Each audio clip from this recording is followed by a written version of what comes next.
back, guys. We're going to talk about something that's near and dear to me because I suffered from it for many years.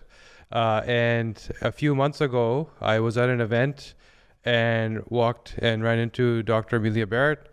And she said, "Guess what? I fix migraines." I said, "No, you don't. Nobody does that." And she said, "Yes, I do. That's what I do." So as an MD, she's trained at Stanford, went down the allopathic route, became a clinician, and I'm sure somewhere along the line heard, "I have a migraine, I have a migraine, I have a migraine." And there's this overall like constant, everybody has this problem. Anyone you talk to at one point has, but there's no real solution. And so Dr. Barrett went down this rabbit hole and said, "I got to fix this." And she started researching and learning and bringing in solutions. And people like myself now can say that, "Hey, I don't have migraines anymore," which people don't believe is possible. So first of all, welcome. Thank you for joining us. Oh, thank you so much for having me here today. So how did you transition from, I do what I do to wait a second, there's a much bigger problem here, MD aside, like this is what I got to work on? I think that the fundamental transition was the recognition that conventional medicine is very much pharma based and does not include the wisdom of so many other ways of healing, whether that is functional medicine or Ayurveda or all the other different things that we have learned about how the body heals. Yeah. And so it was really a recognition that in order to truly help people heal, we need to include those other modalities. And it's challenging because you come from a space where you're in clinical practice, you're doing your thing, you're trained to do something, and then you have to kind of step out of that role and say, "Wait a second, there's more to this," which a lot of clinicians really struggle with because it's counterintuitive to what you're taught. Oh, absolutely. So, what happened to me is that I had fairly bad migraines throughout my 20s. And of course, I was in my medical training at that point, and I used medications to fix them, to power through. And then when I was about 30, I discovered yoga Mm. and meditation. And those were the first things I discovered that made my migraines much better. And so I got very curious about it and started looking at other ways to heal, thinking, okay, this is my own personal experience here. And number one, is there science about this? It turns out absolutely, yes, there is. Number two, are there other things that I can be teaching people that help them heal their migraines in the same way? And the answer to that also was absolutely yes. So there was a period of time where I was at work during the day treating people with pills, but what Right. I was doing in my own life was completely opposite. And of course, there came a time when I realized, all right, I need to start telling people all these other things that help. I don't want to keep this to myself. I want my patients to know that there really is an alternative that is effective and also evidence-based.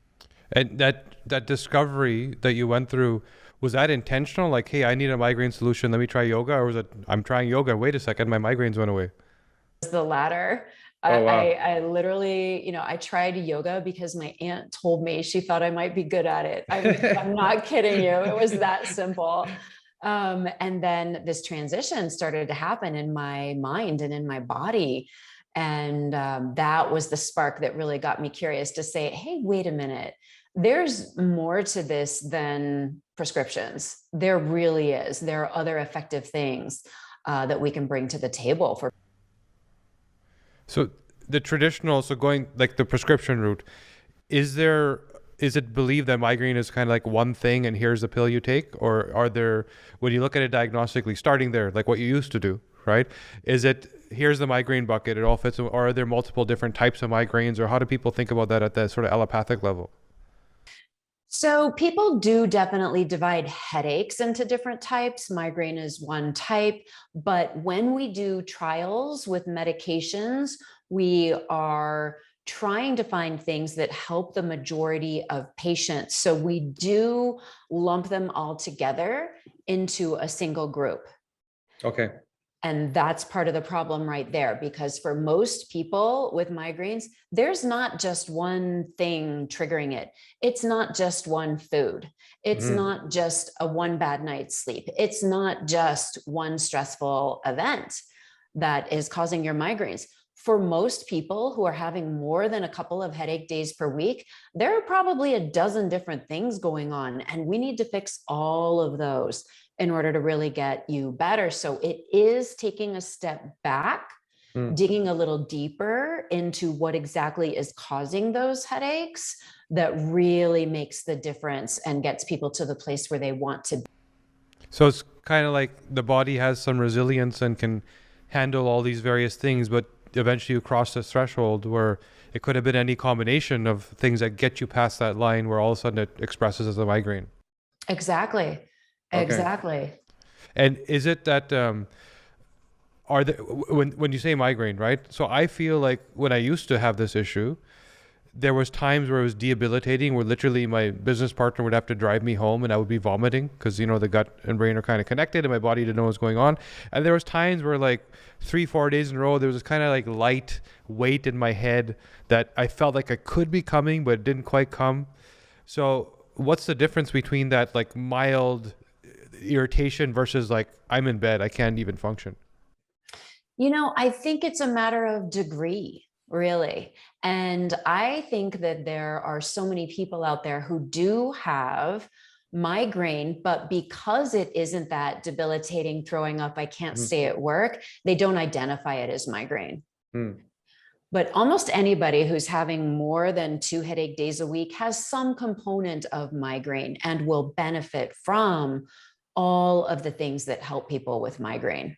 So that stacking of sort of the loads and the problems, is it correlated that, you know, the more problems, the more aggressive the migraine is going to be? Is it, yeah? Okay. Absolutely. Yeah, you're right. So if you've got that perfect storm where you did have the stressful event, you didn't sleep well, you did eat the thing that tends to trigger you, yeah, of course, that's going to result in a migraine.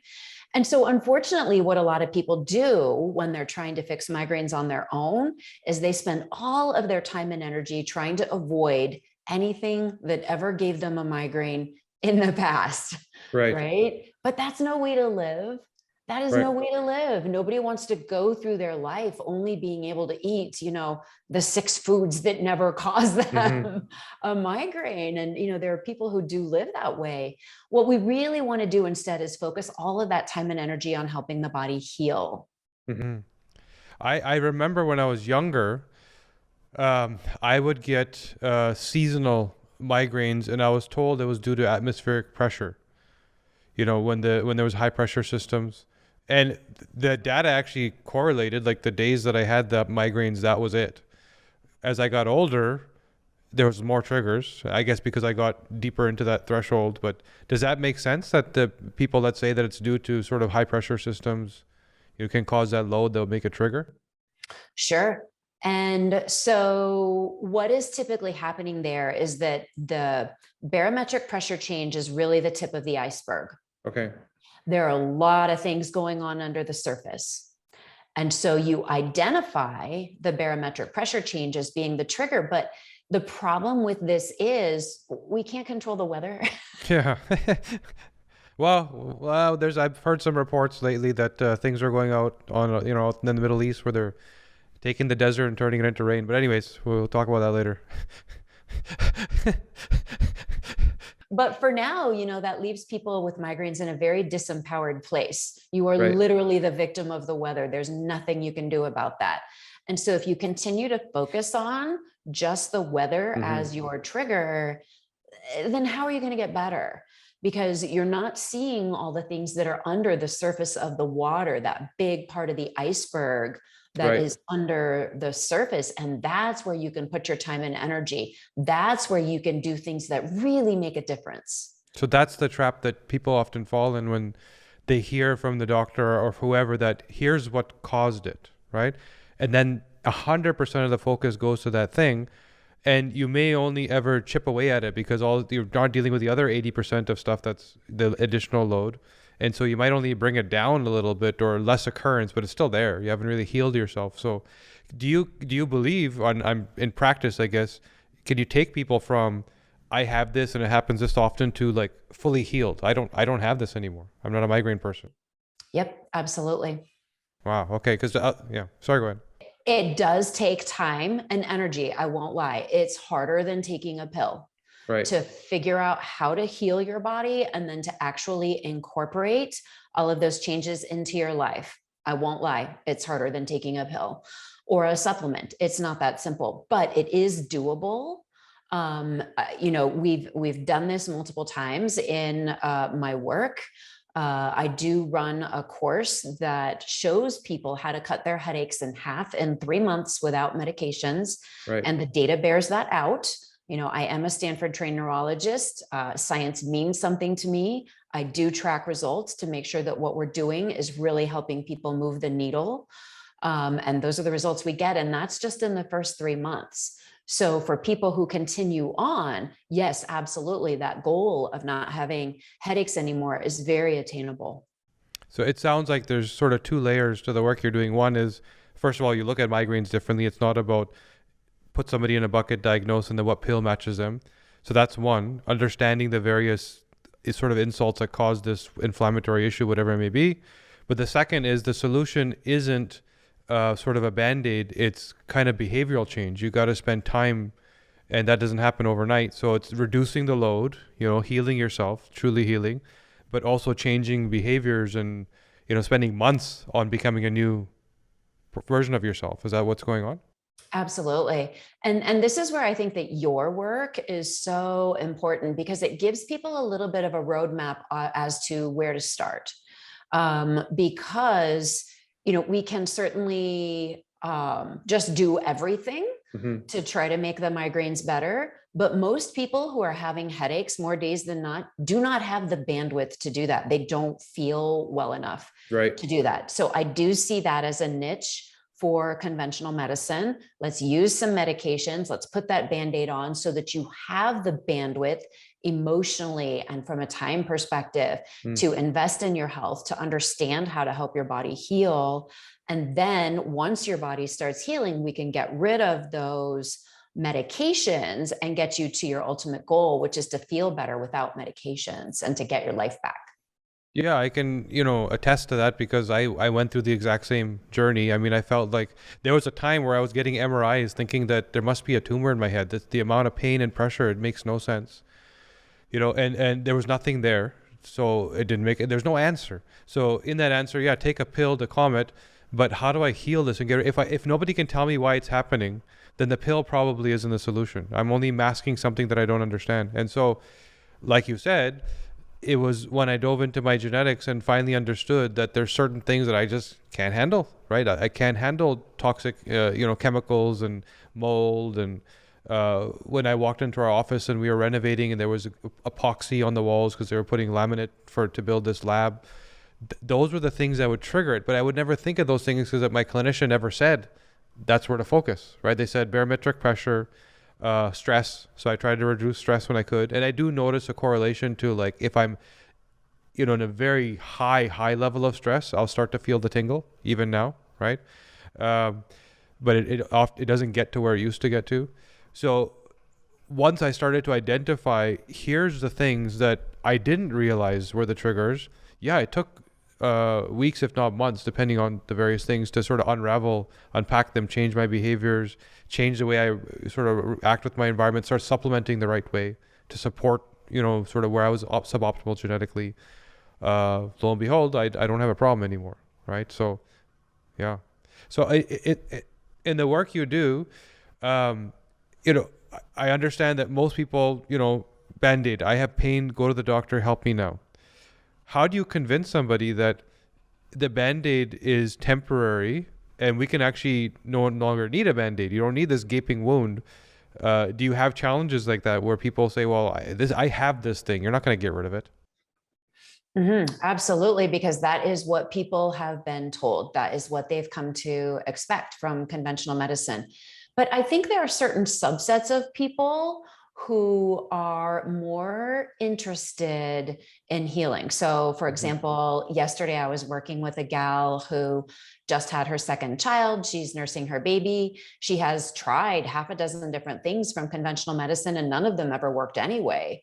So she is much more interested in learning how to heal her body. She's willing to put in the time and energy to make that happen. So I think that's one category of people for whom this approach makes a lot of sense. And another group of people are the people who just don't want to take prescription medications. Maybe they work, but they cause side effects that they don't want to have to deal with: mood changes, energy changes, sleep changes. It's just not how they want to live. They don't want those chemicals in their body, and they would really rather figure out how to help the body heal itself.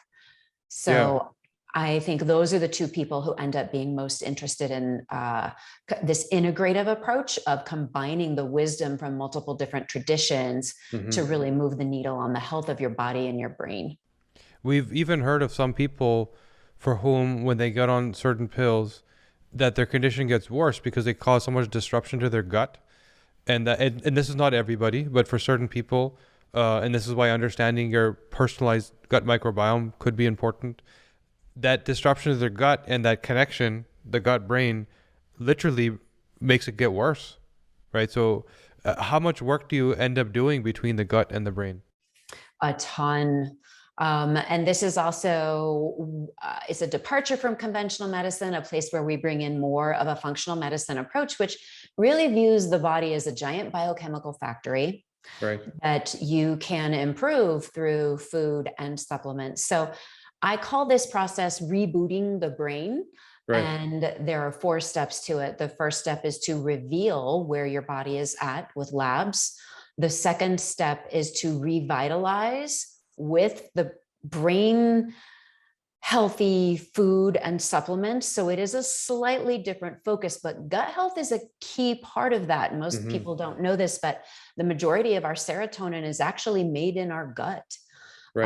And we have to improve gut health in order to move on to the next step, which is to remove toxins from the body. Our gut needs to be working well in order to help us do that. And I find that this is an area where people get massive benefit that is completely under-recognized by conventional medicine. And I think here's the reason that it's so important for people with migraines. And it is because many of us have mutations in our detox genes, in particular the GST gene, which helps our body get rid of toxins through our intestines, our gut. And this really needs to be ramped up in order to help us heal.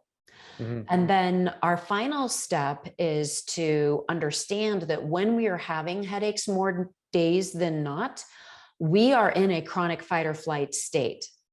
And so I'm not even saying that your life is stressful, you need to change your life. I'm saying having chronic headaches is incredibly stressful for your brain to deal with.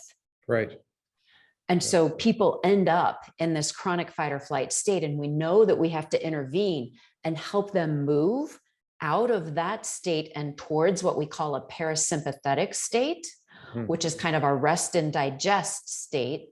Because the other thing that's happening here is that's where all of those healing mechanisms in your body turn on. So we have to really teach people how to move their body from the chronic fight or flight over to parasympathetic, so that all of those healing systems in their body will turn on and start to heal them. So in that first reveal stage, you're thinking about migraines very differently than a typical clinician. So I'm sure you're also looking for things that they aren't typically looking for because they mean things to you. So what type of things are standing out? Like, what are you trying to reveal? So first of all, I think it's really important to look at nutrients that affect brain health. So perfect example, vitamin D levels. There's a lot of science around whether or not supplementing with vitamin D helps migraines. And while they don't typically show a good benefit in randomized controlled trials, what we know about vitamin D is that it's involved in over 400 different reactions in the body. And I think it's important for us all to remember that the brain lives in the body. And so even though, the very few trials that have been done don't show a specific benefit, doesn't it make sense that if we improve the health of the body, we are going to improve the health of the brain? Yeah. And sure, maybe that's not the one thing that's powerful enough to show up in a randomized controlled trial, but there is an overwhelming amount of good evidence showing us that this is still going to improve brain health. Yeah. So this is how I mean that it's looking at it from a slightly different perspective than conventional medicine. And we also know that, nobody's, no drug company is going to spend a ton of money researching vitamin D. That research may never be done because there's no pile of gold at the end of that. Yeah. People can go to the drugstore and take vitamin D on their own. You don't need a pharmaceutical company investing in it. So it's really about looking at the science as opposed to just, certain types of research. So it's important to look at nutrients that affect brain health. It's important to look at vascular markers. It's important to look at inflammatory markers. It's important to look at those stress markers, those detox markers, to get a sense of where we need to focus first, because people want to get quick results. Nobody wants to do something for 6 months knowing that they're going to be better 6 months from now. You want something that's going to make you feel better next week.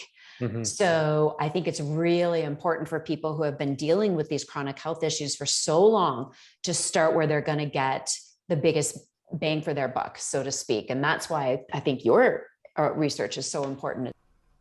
Yeah. And when you talk about vitamin D, I mean, in our research, it's funny because just like you said, nobody's studying vitamin D for migraines, but if someone were to cut the body open and look at it, it's when they would finally understand that everything is connected, right? We're looking at it from my heart, my brain, my heart, because that's how you speak to the medical system. You speak to this doctor and that doctor and that doctor, and the content you get back from them has these sort of guardrails around it where you can't go from one to the other, right? So vitamin D, from what we've learned, of the 22,000 genes in your body, 2,000 require vitamin D to function.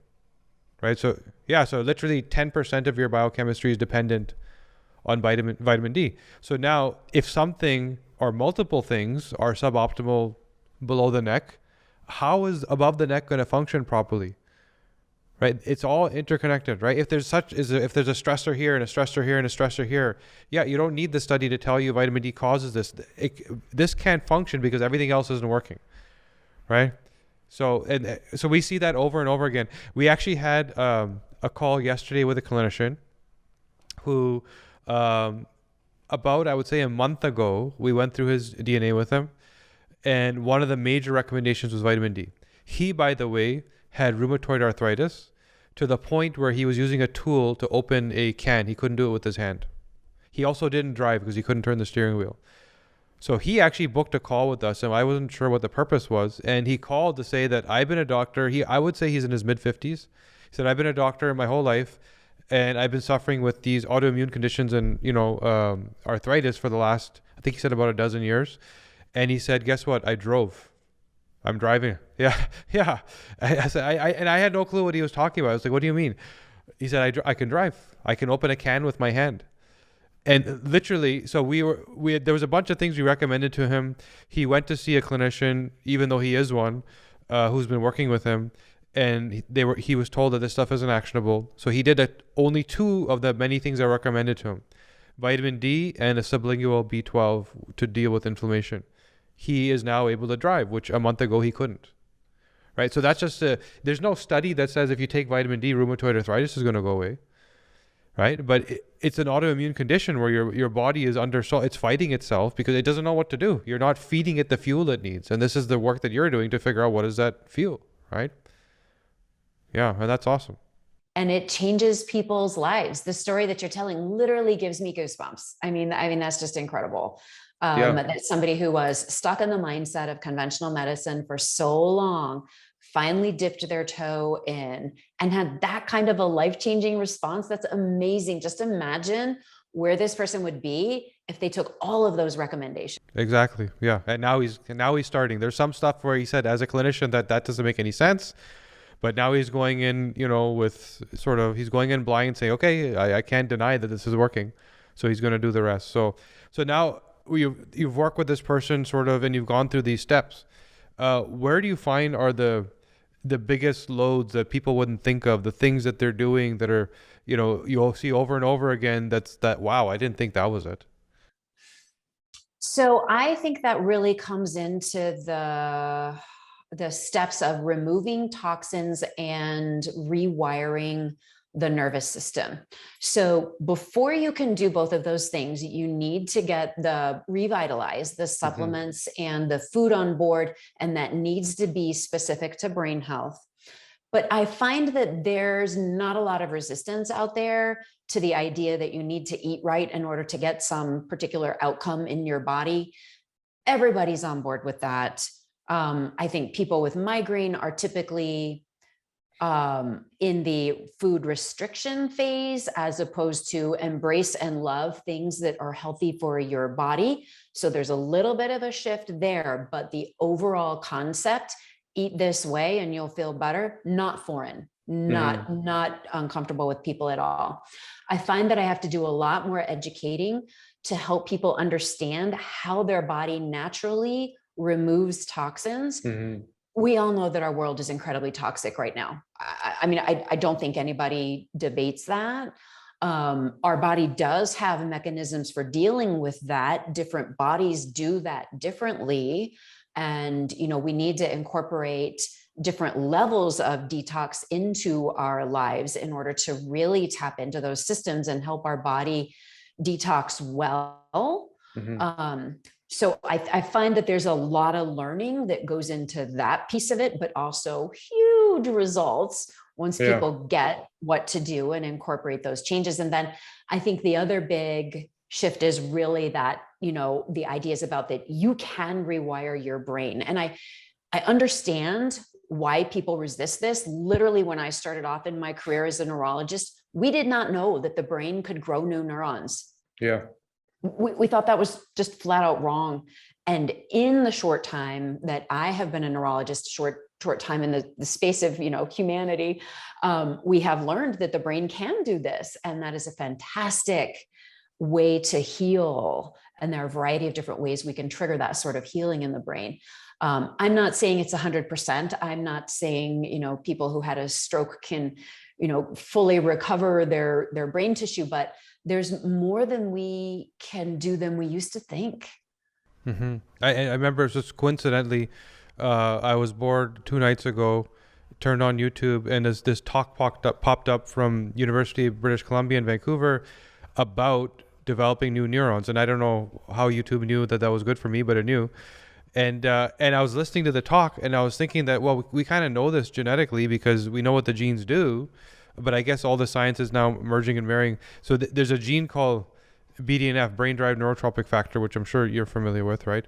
And literally will determine how well you do that activity of developing new neural connections. And we see clearly the people that have the really good BDNF, they will be sort of, multitaskers, wear multiple hats. A person like yourself that can study for this for 8 years and then apply it somewhere entirely different, right? That can go from clinician to podcasting to writing to you're able to develop at a masterful level these different connections. Then there's people that are like, I'm a scientist, I do science, right?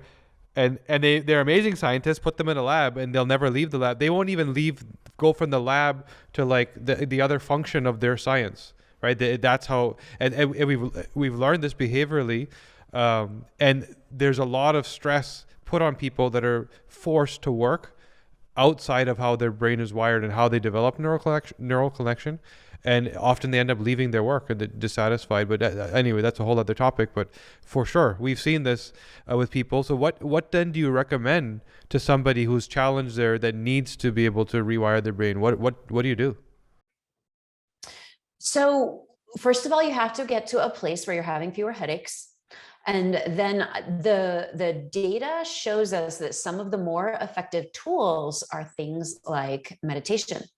Right. So I know that a lot of people hear that word and say, I can't meditate, my brain moves too fast. But so part of the mindset shift for people is opening up their definition of what meditation is. And what we have been able to do in neuroscience in the last 5 or 10 years is put people into a special type of MRI machine called a functional MRI. And this tells us how the brain is actually firing, as opposed to a static conventional MRI that just shows us what the brain looks like. And what we've learned is that there are parts of the brain that literally stop firing and then shrink. Oh, wow. And yeah, in people who have chronic pain disorders like migraine. And then what we have also learned is what we can have those people do in order to get those parts of the brain firing again. And then those parts of the brain actually grow. So we are literally helping people rewire their brains back to a place of normal pain processing pathways. And these are things that the brain does. Meditation is kind of an umbrella term, but they're very specific things you can do to start firing these parts of the brain that have been under firing for so long.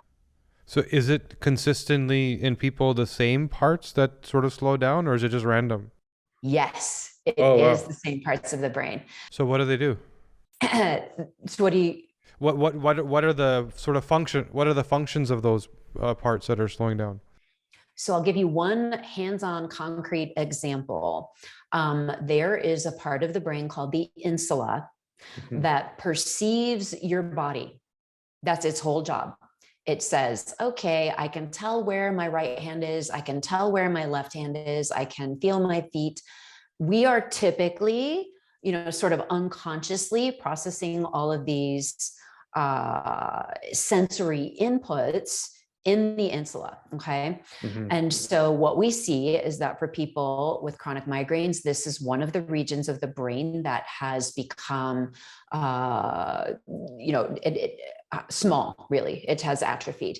And so the way to stimulate that part of the brain is through a technique called a body scan, which was actually developed by Jon Kabat-Zinn, who has done a good chunk of the research on the benefits of mindfulness for multiple different medical problems, not just brain disorders, but for heart disease, for diabetes, for weight loss, so many things. And so he is one of the people who developed this whole body of research starting in the 1970s that has continued to this day and given us some very actionable tools. So you can literally Google body scan if you're listening to this and get an example of what it's like, but it is essentially focusing your attention on various body parts. And so the fascinating thing here is that we can put people into a functional MRI machine, have them do a body scan, which is a purely mental exercise, and we can see their insula light up. Wow. And we know that neurons that fire together wire together. So the more those neurons fire, the more connected they're going to become, the bigger that part of the brain is going to be. And then after a period of time, that person is walking around with a brain that has a, quote, high pain tolerance, right? Some people seem to feel pain more than others. This is the brain of people who have a high pain tolerance, and you can make it happen to yourself through conscious intention, through simply doing certain types of brain exercise. So I just find that to be... It's empowering. It's fascinating. And I feel like I was insula challenged, if that even is a thing, because I, first of all, do have high pain tolerance, physical pain, because of my genetics, right? So I'm wired for what's called warrior genetics. So I kind of drive towards reward. And so the pain is kind of pushing me to do more. And so I powered through my migraines as much as I could. I would stay at work until I literally was on the floor, like sweating and vomiting. And I definitely found, I don't know if this is placebo or me remembering incorrectly, because my brain was squashed from the migraines, but I definitely lost my athletic abilities during that time. Like the sports I used to play when I was, and it's not anything to do with muscle or whatever. Like I was generally staying fit, but my coordination and my ability to, move around the court or ski or it went down. And yeah. So I wonder if those things are correlated. It seems like they would be. I mean, it makes sense. Yeah. Wow. So there's a side effect of the migraine. Wow. Wow. Yeah. So then, yeah. So going back, the funny thing is you mentioned meditation as one of the key things that you saw that actually stimulates sort of neural connection, developing new neural pathways. We've learned that meditation is one of the things that boosts your BDNF levels. So your brain drive, yeah, it's really cool. So, and there's a few things we've learned, and you may have seen this also working is for sure meditation, deep breathing, especially before going to sleep. We've learned just sitting on the edge of your bed, little deep breath to bring your heart rate down, and you do that exercise for a few minutes, you get better sleep. Your circadian rhythm kind of gets locked in. BDNF levels go up. We find that when you wake up in the morning, a hot shower, for some reason, BDNF goes through the roof. And we've studied this where internally we have team members where we're all genetically tested, so we know who we are. The ones with the poor BDNF we've tested where certain days where take a hot shower, the mood is incredible through the day. And the day that we don't, I'm not included in this, but there's other people in our team who have low BDNF, their mood is horrible. Right? So yeah, the brain is that sensitive to the changes. Yeah. And can I just tell you, as a total side note, I am so glad that you're studying hot showers as opposed to cold plunges. Because I don't think anybody's ever going to talk me into doing cold plunges, but hot showers, I'm in. Yeah. So cold plunges is more for me. So cold actually boosts your dopamine levels up. So it was -10 here yesterday Celsius, and I was walking around in shorts, by the way. Wow. Yeah, there was a lady at the gas station that literally said to me, "You're going to get sick." I said, "That's not how you get sick. Cold doesn't make you sick. There's other things that are happening around in the cold that make this actually is good for me." And she just like, "Who's this nutcase?" She walked away. So, anyways, yeah. And the other thing we found that has worked well is when you have really potent omega-3s, not your regular off-the-shelf, but the right ratios, good quality stuff that's not rancid, that gives you the fishy burps. Boost BDNF levels, and that with high BDNF, you get higher sort of neural connection. So are there any other things you found that have worked?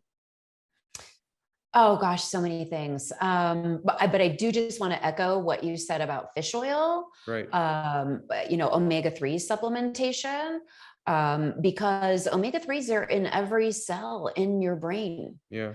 And I like to imagine it a little bit like fixing a brick wall. If you want to fix a broken brick wall, you need bricks.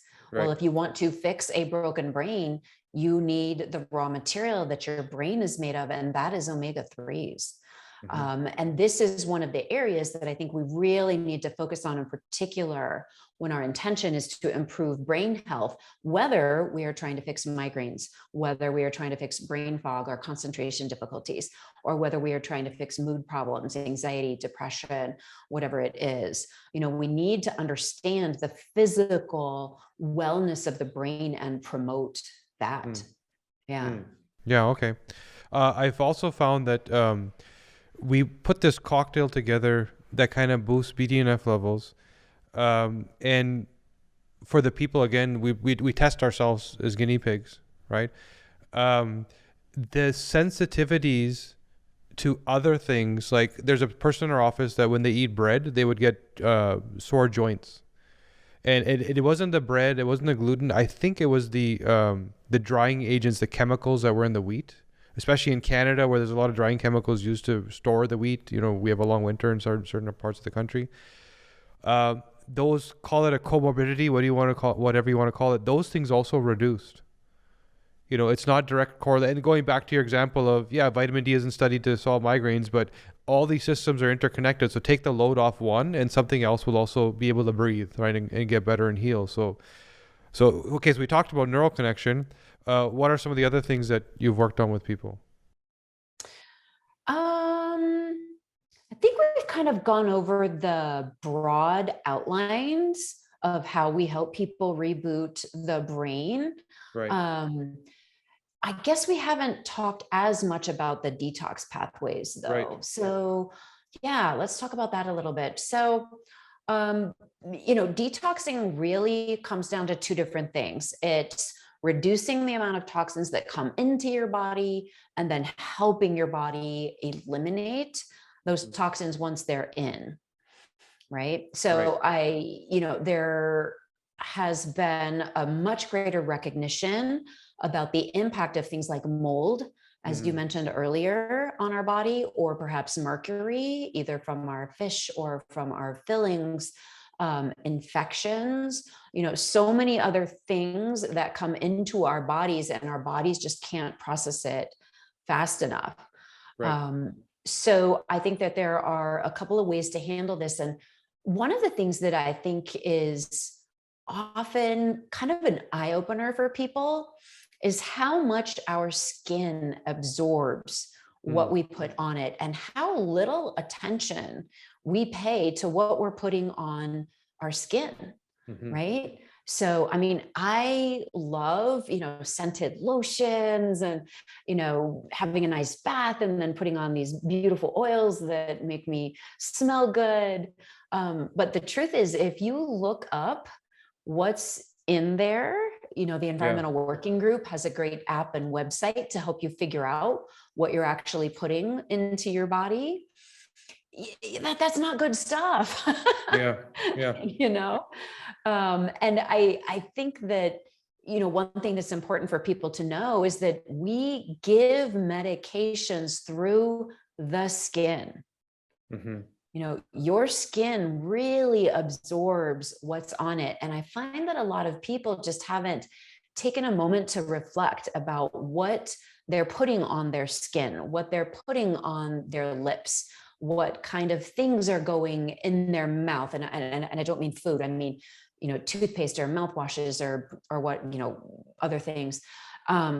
And so this is a big aha moment for people to realize how easy it is to stop putting toxins in your body by simply switching out your products. Go to ewg.org, figure out what you're putting on your skin and stop putting those harmful things into your body. So that's an easy one that everybody can do. It's kind of one of those, oh gosh, I never thought about it that way, but of course that's such an easy thing to do. I think it also, the people are coming from a place of sort of misplaced trust, where if you walk into a CVS or wherever, if some packaged good is on the shelf, you assume that it's safe, right? You assume that somebody's out there protecting you, when in fact, the individual ingredients, if you were to rip them apart and then ask the question, are these things safe? You would be told no. But the consolidated product has gone through some sort of testing. There's nothing longitudinal about the testing. And, let's take a clinical study of 1,000 people using some kind of lotion for the next 10 years and see what happens to them, some double-blind placebo thing. That doesn't happen, right? So we actually don't know the answer. So there's this sort of innate trust put into brand product store, must be good. I don't need to ask questions, when in fact you do. You need to do your work and research. And I would say guilty until proven innocent. Prove to me that thing's actually safe for me. Yeah. Yeah. And that is a big shift in how people view the products that they put on their skin. Right. And the thing is that the alternatives are there now. So it's not like you're limited. Like, you still look gorgeous today. I'm sure, whatever makeup you're using, if there's any, I don't know, was safe and clean and pure. So, and a few years ago, that was more challenging, right? It didn't exist. But now you can walk into any, store, wherever you would buy your stuff or go online, and you do have alternatives that are safe.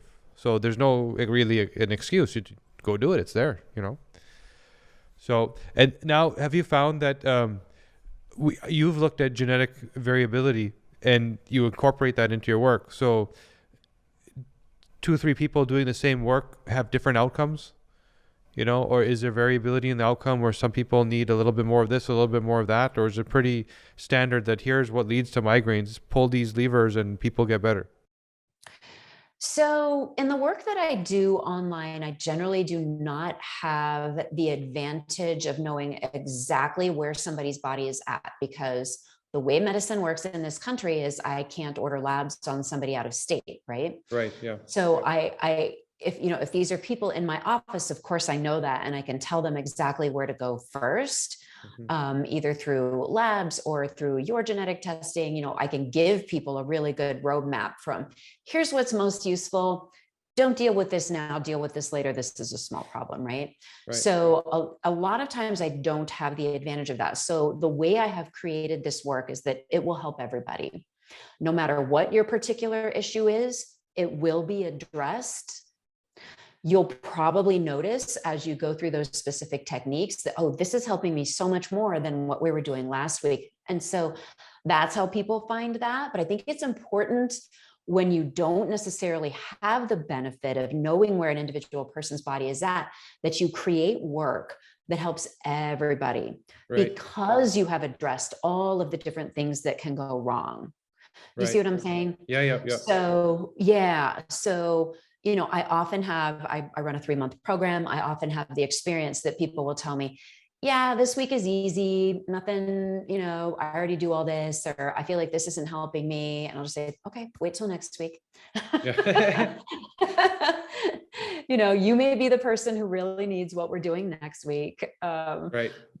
Because when you're trying to, create a program that works for people all over the country, you need to address everything, because not everybody is going to be able to get the kind of testing that they need to really hone it down. Because I certainly have had the experience of my students bringing the recommended labs to their doctor, and their doctor says, no, that's not going to help you. There's no randomized controlled trial that shows that that any of this is going to influence your outcome. And so they have a hard time getting it done. I really feel like this is the future of medicine, this more integrative approach. And I do think that conventional medicine will change, probably at a snail's pace, but I do feel like part of what I literally feel like I have a responsibility to help conventional medicine evolve in the direction that, me and you and so many other people are going. But I do acknowledge that it's not there yet. And so for some people, it's not possible to be able to personalize it in that way. Yeah, sorry, go ahead. I was just gonna say, but I think everybody can get your genetic testing, right? Yeah, it's open to everybody. Yeah, it's open to everybody. There's certain areas where we get into sort of clinical or diagnostic work where it has to go through a clinician, but for the most part, it's available to everybody. And that's what we really appreciate about the work you're doing, because you could have gone down the path of, hey, I'm Amelia, work with me, right? And it's me. And then the more people want to work with me, the more your rate goes up. And that's what doctors typically do. But what you said is, how do I have impact?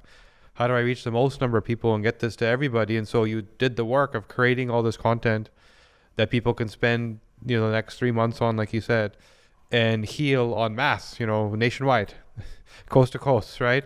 And that's awesome, because a lot of clinicians don't think like you. They're stuck again in their procedural. I have appointments, I see people, and then I go home. You're saying no. How many millions of people suffer from migraines? I need to help them all, and that's awesome about what you're doing. So we appreciate that about what you're doing. So next step, there's people that go through the program, and I remember jumping into a webinar with you, and all these people joined, and you could see there's sort of, spirit of, this is a community where people heal, right? And this is a community where people continue to learn. It's not like I went to the doctor, got a prescription, take my pill. People eagerly came to say, what's next? What more can I learn? Which was really awesome about that spirit of what you've built. So, but it also speaks to true healing isn't one and done. It's not, here's the answer, go do it, but it's, you have to continue working on it. Oh, so true. So true. Yeah. Yeah. And I kind of got that sort of feeling from your community, because they were there to say some were healed, some were still suffering, some were with you sort of fairly new, some had been there for a couple of years, it seemed like, but they all wanted to know more, regardless of what stage they were at. And that's the spirit you need going into this type of work, to say, it's my body. I got to heal. I got to protect, and whatever software upgrade I can get, I got to keep getting it, right? And that's what you provide. Yeah. Exactly. And I mean, we are continuing to learn new things in so many different areas of healing and science. And so I am trying to really cultivate a community that is empowered, that is interested in healing themselves. So, the posts in our Facebook group, I have a couple of them, but the posts are generally helpful. They're not about, oh my gosh, I feel horrible again today. It's like, hey, has anybody tried this new Aura ring? Does Right. it help your migraines? Does it give you good information? People are sharing their own experiences and really trying to create a community of people who are positive, people who are willing to take charge of their health and to invest their time and energy in making it better for themselves and everybody else. And to that point, have you seen any sort of relevant, useful data from wearables that you would recommend that here's something you should be tracking on, whether it's your watch or a ring or? I do think that auras are incredibly helpful for people who are really struggling with sleep because it just gives you that feedback. So, in my opinion, one of the biggest underappreciated causes of sleep disturbances in our culture is alcohol. There's all this information out there that, a glass of wine every day is good for your heart, but for so many people that turns into 2 and 3 and 4. Right. And we know that is going to impact sleep. And so it really helps people to see, oh my gosh, I got a great night's sleep the night I didn't have that glass of wine with dinner. And my sleep was horrible that night that I did have the glass of wine. And I understand how people are in this situation. There is mixed data coming at people. But I think when you get that immediate feedback from your body, I did this, and that was the impact on my sleep. That's pretty helpful. And I mean, I don't sell auras or anything. I'm purely just giving information away here. No, it's useful to know there's a way to track and learn and keep improving, because a lot of people, metrics can be important. But even myself, I find that if I have a bad night's sleep, it's around 4 p.m. I get a headache. It's not a debilitating migraine, but it's guaranteed. And one thing we learned, so your example of the alcohol, so most people, when they say they have bad sleep, typically don't have a problem falling asleep. That's usually not the challenge. It's usually they can't stay asleep. And the funny thing is that we've learned that the equal number of people that complain about that genetically have poor serotonin response. So the serotonin receptors are dysregulated and they don't do well. So melatonin puts you to sleep, but serotonin wakes you up. Right, that's your wake-up chemical that responds to stimuli, whether it's light, noise, somebody tugging on the blanket, and you start to think like it's daytime. So there's no coincidence that the day that you drink and you destroy your gut, which is where you said your serotonin is produced, that all of a sudden that night you're struggling with waking up too early or waking up several times during the night because your gut is trying to heal all the systems that are meant to be firing at that time. That's when you actually produce serotonin, is sort of first light when you wake up, but your body doesn't know what time it is. You screwed up your circadian rhythm from, falling asleep drunk and screwing up your gut and having to fight the detox load. You may also be suboptimal in the detox genes at the gut, and that may be another layer, that sort of compound. So we've seen over and over and over and over again that serotonin is, although we speak to it in terms of mood, it affects your sleep. And there's no wonder that if you hit your gut hard, that you're going to have trouble staying asleep, because it's kind of that vicious circle of gut and brain, gut and brain, gut and brain, right? So.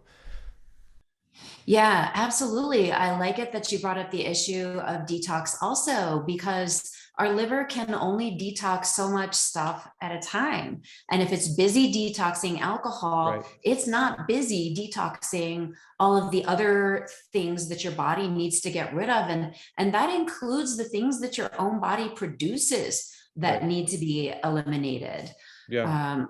So that's another important piece of what's happening with the alcohol, is you're really taking away from your body's ability to heal itself. That's so true. That's, again, taking for granted that I can do whatever I want myself, and if I break myself, the doctor will fix me. But there's so much you can do to manage whether you break yourself or not. That's one simple thing. You're not an infinite detox machine. There's a capacity and a load. You surpass the load, you're going to get sick. So for everyone that's listening, if they want to work with you, how do they get in touch with you? How do they join the community and get involved? So I think that the best thing to do is to go to migraineclass.com, Okay. and you can sign up for a short 20-minute video that I created that tells you a little bit more about how all of this works. And if that really resonates with you, there is a link in there to reach out to us. You can schedule a call and talk to me and talk to my team and see if this work resonates for you. That's the easiest way to get plugged into our community. That's awesome. I think, migraineclass.com. Yeah, because so anyone, like I've been through it myself. You know, I was blessed and lucky that I happened to be in the right place at the right time, and the DNA company was formed, and I learned about myself. But if that wasn't the case, I'm pretty sure I'd still be suffering from migraines right now. You know, so for those of you that are listening that have these issues, which we know almost everybody does, you know, especially given the toxic load that we face every day, it's not that, you know, migraine as a problem has increased. It's our exposure and what causes the migraines has increased. And so more people will pass that threshold that some are doing better. They can't do better anymore because it's just too much to cope with. So yeah, I would urge you, reach out and join the community, start to learn, because this is the path to healing. You know, taking a pill, you're suppressing something that for which your body is screaming. The migraine isn't the problem. The migraine is your body saying there's so many things going wrong that you aren't dealing with that I just can't take it anymore. Right. And you got to, yeah. And you got to, and that's where the kind of work that you do and how you can help people is like, let's work on those things. That's the true pain point. That's the true problem, that who knows what other diseases will express out of that if you don't deal with it. So again, anyone, the resources there, go watch the video, go learn, join the community and get better. Amelia, thank you for joining us. This was truly awesome. I've actually learned more today. I'm going to hopefully get even 1% better, but thank you again for joining. This is great. Excellent. Yes. Thank you for allowing me to be here. And just thank you to you for the work that you're doing and the change you're making in the world. Thank you.